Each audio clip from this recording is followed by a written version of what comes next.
Good afternoon. It's just after 5 o'clock UK time. Welcome to this week's What Comes Next Live. I'm coming to you from London, and my guest is Martin Perry, who, for reasons unbeknownst to us and perhaps him, he's in Newcastle today. Martin was introduced to me as he said he'd make a fantastic guest for the show from a mutual friend, Christine Essen, who's also been on the show in the past. Martin has some fantastic celebratory news around his table tennis to share. But first of all, over to you, Martin, just to introduce yourself. Well, thanks for having me, and I'll be sure to send Christine a message of thanks to say for putting my name forward. But yes, a little bit about me. I'm Martin Perry. I'm 28 years old from Paisley, which is just outside Glasgow in Scotland.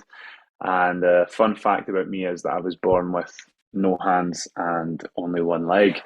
So, the obvious career choice when you have such a incredible disability is, of course, to pursue table tennis, because why not? It's only the fastest racket sport there is. So it made sense to pursue that as a career, having no hands.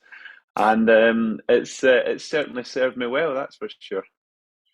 And I did look up any news under your name, and Google Alerts was full of all kinds of stuff. So tell us what happened last week. Yeah, hopefully all positive stuff there on Google. But yeah, last week I was at the World Championships in Granada in Spain, and I was very fortunate to be there in the first place. And I ended up coming home with a very shiny bronze medal proudly around my neck, which was absolutely fantastic. It was my first World Championships, and to come home with a medal was just an incredible feeling. It's the best I've ever felt on a competition scale, and it was just tremendous to come home with that medal. Fantastic, yeah. And I looked at it, and I was never a competitive table tennis player, but I was a competitive squash player for many years. And looking at if anyone wants to look up Martin Perry's Table Tennis World Championship, the news article on it was basically talking about the scores in the games and how they progressed in that game. Very, very tight, and an awful lot of determination and guts to squeak it out, basically. So, well done. But we've zoomed right to the front of this. Broadly speaking, I've had over 100 guests on this podcast now, and they're very eclectic from all kinds of different backgrounds. Not sure we've had any World Championship medalists on before. That's fantastic. We have had another Scot, Mark Beaumont, on before, who's a good pal of mine, and he's basically Superman, and went around the world in under 80 days on a bike, and in fact just did the North Coast 500 in 28 hours. And yes, that's 500 miles in 28 hours. So a number of athletes and a lot of business leaders and people from that kind of background. And the general theme I tend to have is around leadership. And one of the things around that has to be around state of mind and resilience, and how much do we know ourselves and who we are. So it's pretty obvious, but I'm quite interested. And you started out immediately making a gag about play the fastest racket sport in the world. The obvious choice, of course, not chess, but table tennis. It's like, but you've got very good Scots humor around it all. But at a time when we've all come through COVID, an awful lot of people who don't have the challenges and I guess then opportunities that you've had, looking at it positively, will struggle with resilience and mindset and things like this. So, why not just say a little bit about your journey to where you've got to today? And there will be things in your journey that I'm sure will be great lessons for any of us and great opportunities for learning for any of us. Yeah, I mean, growing up for me obviously had its challenges, but I've thankfully, as I'm sure you've worked out, always been able to see the positive side of those challenges, and I've always had a positive mindset, and I feel like I owe a lot of that to my three older brothers. From the get-go, they just simply didn't care that I had no hands and one leg. If anything, they just wanted to use it to their advantage. So we would play football as kids growing up, and it's like, well, Martin will go in goals because he's got no hands and will score lots of goals. So they were just seeing this as positives for them.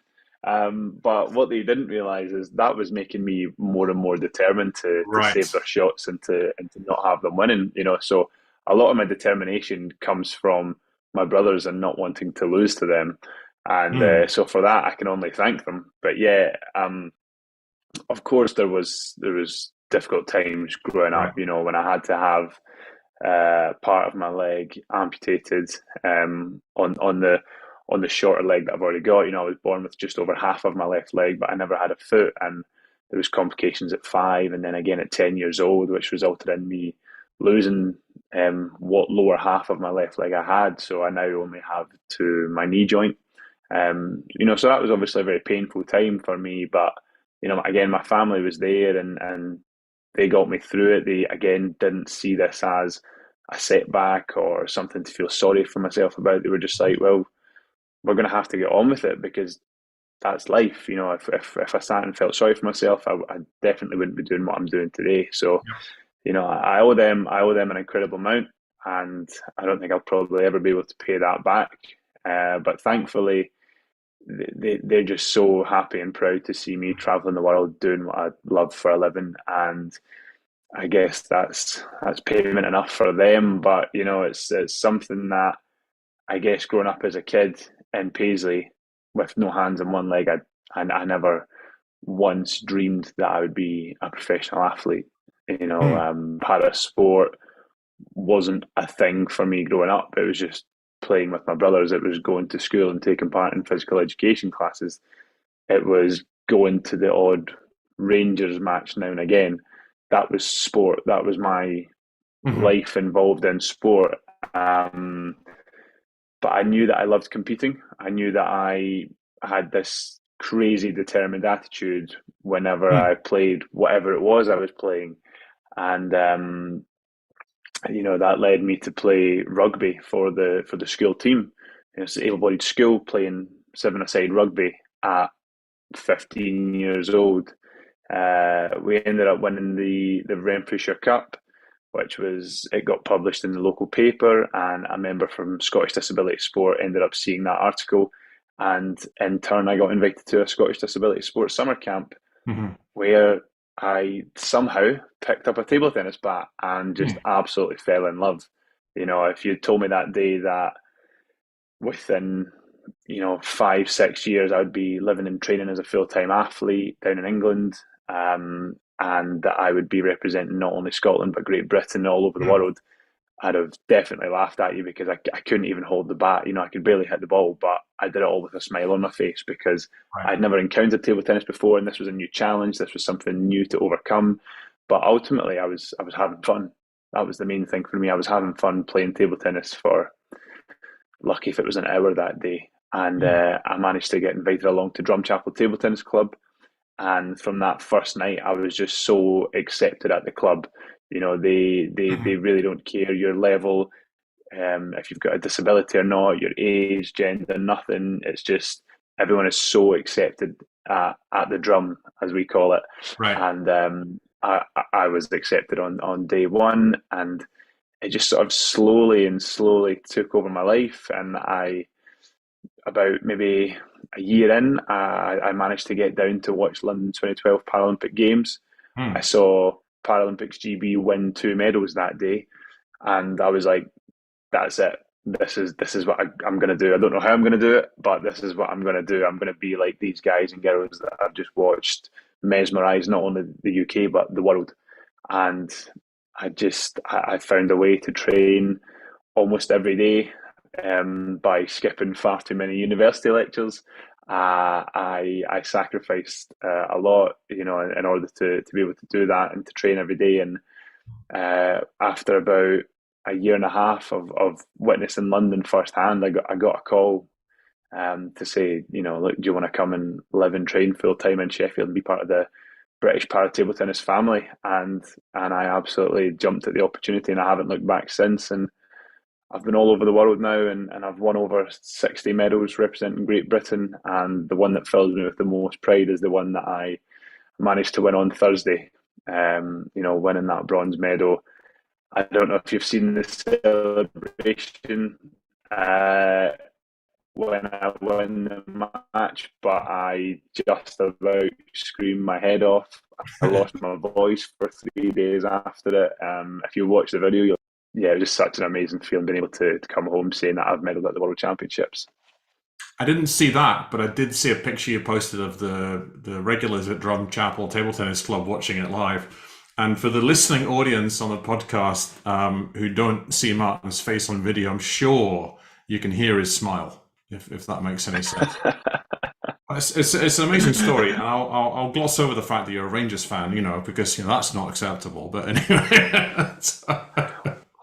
we've all got to pay for our sins. Well, I'm a Hibby, so it's like we never win anything, so it's fine, Sorry, a bit of insular Scottish chat going on for the global audience. I'll apologise. So it's. Yeah, I mean, the timing of this with the boom in para sports globally, but also in the UK, is amazing. And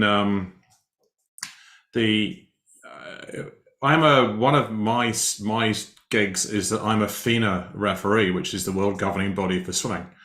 And I've got initially, I'll be honest, it's from a technical level. I got involved in para swimming as an official, because it's much more complicated, because there are all the different grades and stuff that they have and how they handle it, and what is a certain person allowed to do, what are they not allowed to do.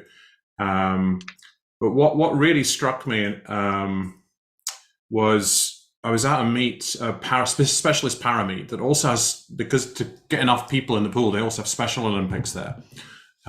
So it's a real mix of folk. And there were what I did notice is quite a lot of first-time officials seem to look at the athletes as being very different from other athletes, because they're going, oh, look at their loss of limb or loss of movement or height or whatever. And it's something that just struck me is that a whole lot of us are more experienced just go, well, they're athletes, right? So you just turn around and you talk to them, they're just absolutely just athletes. And people went, yeah, but you need to talk to their coach. I'm going, just because they're short a limb or two doesn't mean they're not athletes. I go talk to them. If I'm a senior official, I've got something to talk about, I do that. And it does make me your story about losing part of that leg made me think of what some other athletes go through. And there's an athlete that I've met in London, officiating, called Alice Ty, who's one of Britain's top para swimmers, and she won medals, a whole bunch of medals this summer.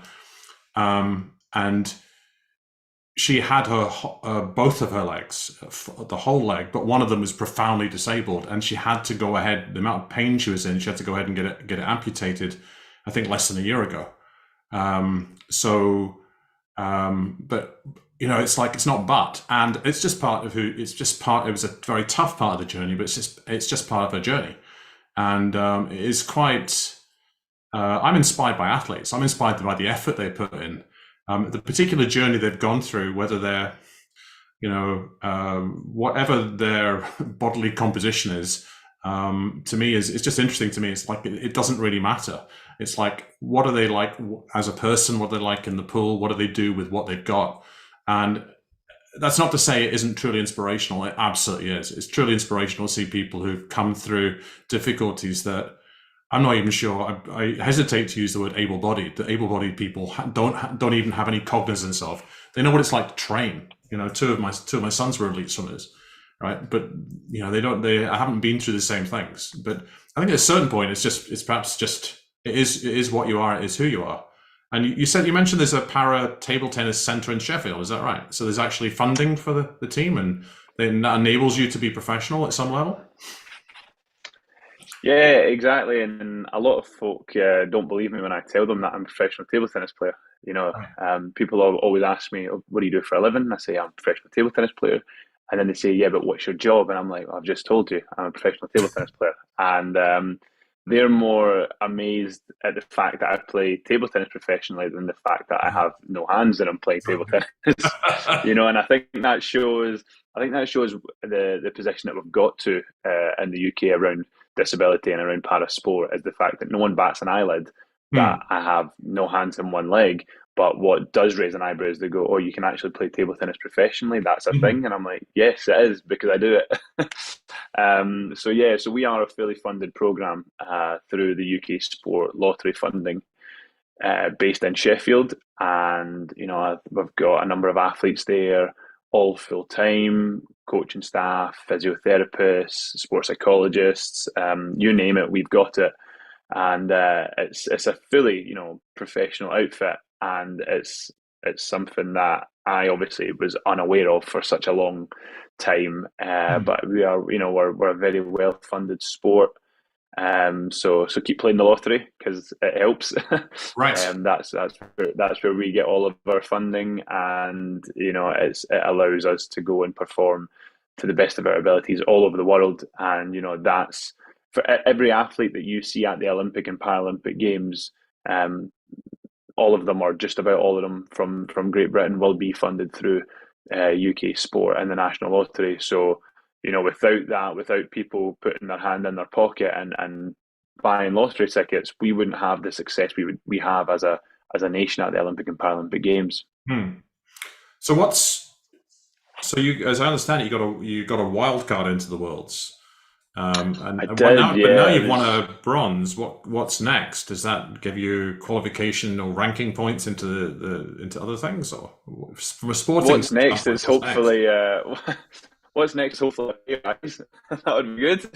Say what? A pay And rise. that would be good. But yeah, I should hopefully be securely inside the top 10 in the world now, which is a first for me. I've been banging on the door for about 18 months now, and finally with these results and coming home with the bronze medal, I should, fingers crossed, be locked inside the top 10 in the world now, which would be an amazing achievement. It's something that obviously I've been chasing for a long, long time. Hmm. Every athlete wants to be number one in the world, but you've got to take small steps in order to get there. I remember when I first got on the top 50, that was number one in the world for me. That felt amazing. And then you Hmm. slowly start to climb the ladder, and you go top 30, top 25, top 20. I broke into the top 14 for a little bit. And that's when you start getting to like automatic qualification criteria for Paralympic Games. So to be inside top 10 in the world, puts me in a massive, uh, advantageous position going forward towards Paris in 2024. Hmm. That's the obvious one to ask about. So they have para table tennis at the next Olympics, do they?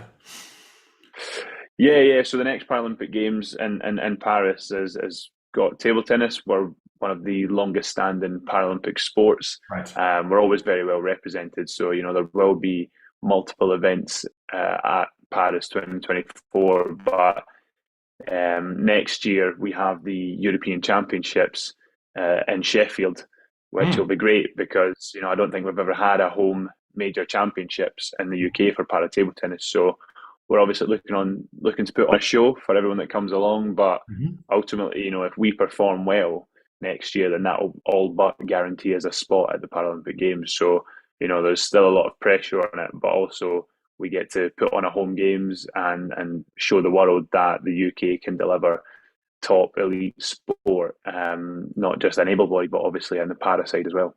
Hmm. So yeah, so great news that you got the bronze, and that locks you into the top 10. And then now from the sound of it, it's a bit of a team qualification piece as well as individual. So what does your training look like, and what does your day or week look like as a professional table tennis player? For me, it's different week by week. Post COVID, I moved back home to actually be able to spend time with my wife, and I've pretty much stayed ever since.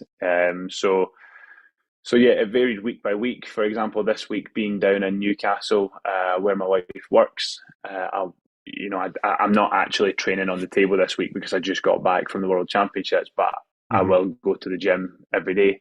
But next week I'll be training in Drumchapel, Monday to Friday, or potentially Tuesday to Saturday, and then 1 week a month I have to be in Sheffield for a British para performance camp. So regardless of whether you're based in Sheffield or like myself in Scotland, some of the guys are based in Wales, we'll all sort of congregate in Sheffield as a team and train together Monday to Friday, 9 until 5, with obviously putting in gym sessions in there as well, and meeting with the psychologists, meeting with the video analysis, physiotherapists, all of that. And so for me, it varies week by week, but ultimately it's 5 days a week on the table for at least 4 or 5 hours a day. So it's pretty full on. And then when I'm not on the table, I've got a gym session either in between sessions or first thing in the morning or last thing at night. So a lot of early to bed and early to rise for me, and it's tiring. It certainly is tiring at times, but I love it. I get to work out and play a sport for my living. What more could I ask for? That's fantastic. Absolutely. Now, one of my dear friends has also been a podcast guest on here. His name is Ian Armiger, and he basically built the Loughborough swimming program for many years. And there's a coaching award called the Sam Musabini Award, which is actually named after the first professional coach in any UK sport, who was, if you might have seen Chariots of Fire, the movie, he was the coach of Harold Abrahams in that movie. And to this day, coaches aren't really highly regarded in the Olympic movement, so they're not allowed to go in the opening ceremony.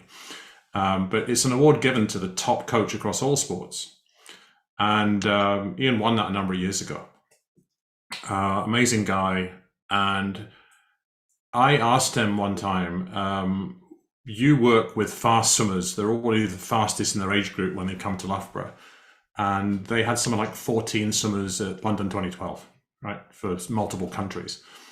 So what coaching do you do? Because you've got a whole bunch of coaches there. There's some of the top coaches in the country working there. Is this, for the last 20 years, I just coach the inches between the ears.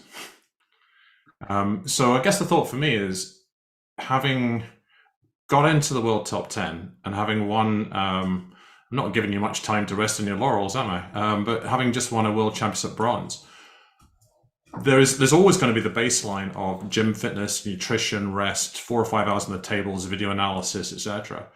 What's going to make the difference that has you go into Paris 2024 as, let's just challenge you, as a medal favorite? To be honest, it's amazing what self-belief can do. I'm not saying that these results are going to inflate my head and boost my ego, but what they will do is give me a lot of confidence moving forward. I now know that I can perform at a top level, and that of course gives me a lot of confidence, because I've believed that for a long time. But ultimately, I didn't qualify for Tokyo. I didn't qualify for this World Championships. I missed out by one spot on the official ranking list. So I was one spot too low to qualify automatically. I was then given a wild card, and one of the things that our sports psychologist said to me was like, "Look, you do deserve to be there, so go and prove it." And I feel like I have, But it's don't get me wrong, that nothing's a given in life. Just because I've had these great performances, doesn't mean that they're just going to come easy next time. I have to work just as hard, if not harder, in order to repeat this, because that feeling that I had on the table was tremendous, and I'm going to do everything that I can in my power to make sure that I feel like that again. Just the sheer release of raw emotion when I won that final point to get the bronze medal was amazing. It truly was. So, to be honest, moving forward, I have to work harder than I have to get here, because at the end of the day, I reckon I'm going to be 9 in the world, and I've got a bronze medal. Well, if I look at that subjectively, there's 8 people above me, and there was 2 people that finished above me at the World Championships. So, there's always areas that I can improve. There's always ways that we can move forward and strive to be better. So, the job's not done getting bronze, and the job's certainly not done finishing inside the top 10 for this year. I've got to go and improve next season. I've got to make sure that I have a strong and consistent year next year in order to stay in the top 10. But ultimately, we don't know the criteria for Paris 2024. So, even though I'm sitting here at top 10 in the world, the criteria could come out in January and it could be top 5. So therefore, for automatic qualification, I won't be in a good enough position. So ultimately, I have to go and improve. I have to get back on the table. I have to go back into the gym. I landed on Sunday. Monday morning, I was back in the gym. It doesn't stop. We always have to keep pushing forward. So it sounds like you've already got a psychological anchor, which is to once again have that raw emotion feeling release of a big win. And you may have to have several of those big wins to get to where you want to be for Paris 2024. If I was to talk to your sports psychologist and say, tell me about Martin, what are his key strengths? What would the psychologist say? I definitely think he would say grit and determination. I do believe I'm one of the best fighters in the world, but I hope I don't get misquoted and someone puts that into a boxing contest, because I can't think of anything worse. But in a table tennis, battle, I believe I'm one of the biggest fighters in the world. The Italian that actually won the world championships, he beat me in the semi final. But he said to me, he goes, "I hate playing you." We're very close off today. We said, "I hate playing you simply because I know that you're always going to keep coming at me and you're not going to give up, no matter the score." So you just reminded me, there's a book called Grit. Have you read it? I've not, no. There's a book by Angela Duckworth called Grit, and within it she talks about several case studies. And grit is passion times perseverance. And that kind of seems like it captures you. And in there, my kids love basketball, and in fact, the oldest one, who's your age, his middle name is Jordan. So I love basketball, but you also know who I think the greatest of all time is, and it's not LeBron James. But actually, in terms of athletes I've seen, and just the wow factor of watching them at their best, still to this day, to me, the GOAT, the greatest of all time, is a distance swimmer called Katie Ledecky. Who in the Olympics and World Championships is a long distance swimmer, and she literally laps the rest of the field. And she's very well quoted in this book. But I just thought, if Angela Duckworth had met Martin Perry, she might say, "This guy's got a lot of grit, passion times perseverance." And I do love that idea of the anchor, of having an anchor, not a how many points do I need to get, etc., but actually reaching for that feeling of what it felt like for you just last week when you won the match point, because you did grind it out from what I remember. If I remember correctly, look at the score, you got to 8 all. I did, first came to 11, and you had to squeak it out. Yeah, it's not even that. It is first to 11, but I was 7-2 down, and I remember looking over at my opponent and I don't know, maybe it was the way I looked at him. He just started shaking like a leaf. And that filled me with like just belief that actually I'm still in this. And then I went from 7-2 down to, as you said, 8 all. And it wasn't until after I then went 10-8 down, so he only needed one more point.